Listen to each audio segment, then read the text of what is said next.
Selamat malam.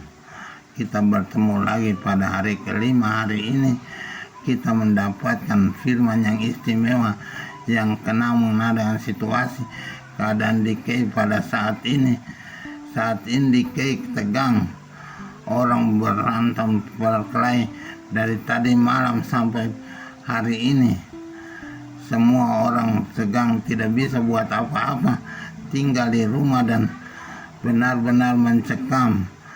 Ada orang sudah mati dan semua orang merasa bahwa itu terlalu berat. Ini merupakan dendam dari kelompok-kelompok yang bertikai. Bukan semua orang kayak begitu, tapi orang tertentu yang membuat onar dari masyarakat.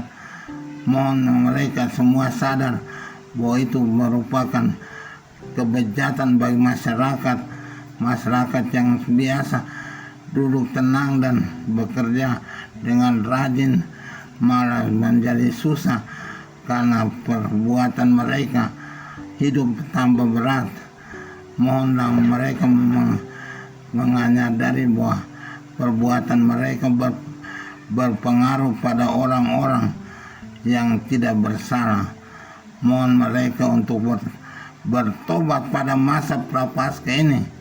Jangan melakukan lagi hal-hal seperti itu, sebab itu merupakan kejahatan bagi masyarakat kita.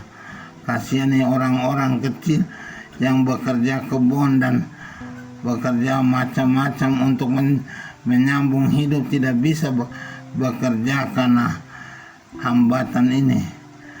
Mohonlah mereka untuk mengasihani orang-orang kecil dan mengasihani seluruh masyarakat yang tidak berdosa dan tidak bersalah. Yang pasti Tuhan melihat semuanya, dan apa yang kita buat sekarang ini Tuhan akan perhitungkan untuk kemudian hari. Untuk apa jabatan karena kelakuan mereka begitu. Biasa saja, kalau tidak menang sudah, kalau menang ya terima dengan hormat dan pantas, selamat. Tetapi kalau tidak menang, mudah-mudahan kali berikut ada lagi kesempatan. Tapi jangan memaksakan kehendak dan segala kemungkinan untuk membuat onar bagi masyarakat kecil yang tidak berdosa. Kita bertemu pada hari ini dalam firman Tuhan yang sangat indah. Pertanyaan pokok adalah, berapa kalikah orang harus mengampuni?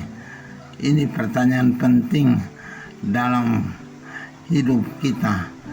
Tiap-tiap hari ada saja kesempatan di mana kita marah pada orang atau tidak senang pada orang tertentu, dan kita mendendam orang kiri dan kanan.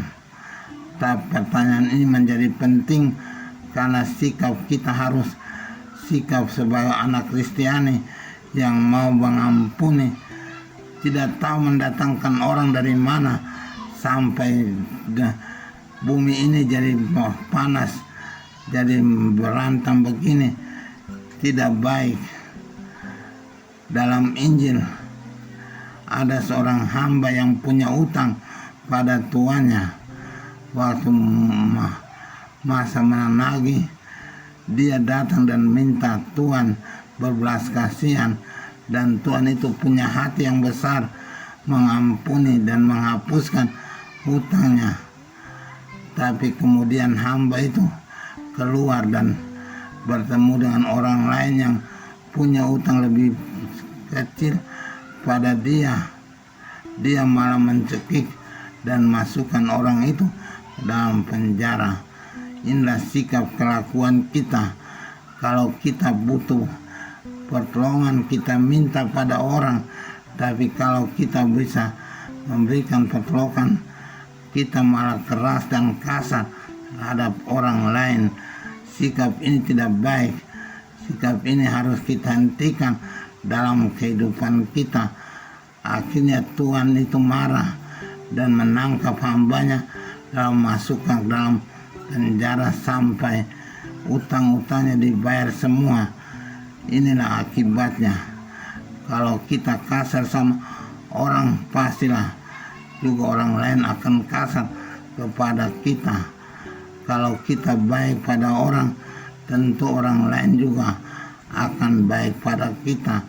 Semua kita sadari kebenaran ini dan kita hidup menurutnya, supaya hidup kita lebih tentram dan lebih damai daripada biasanya. Semoga demikian.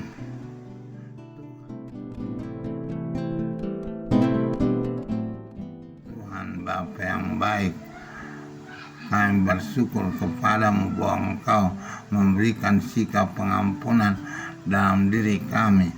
Ajaranmu tentang pengampunan menjadi satu ajaran yang khusus dalam hidup kami.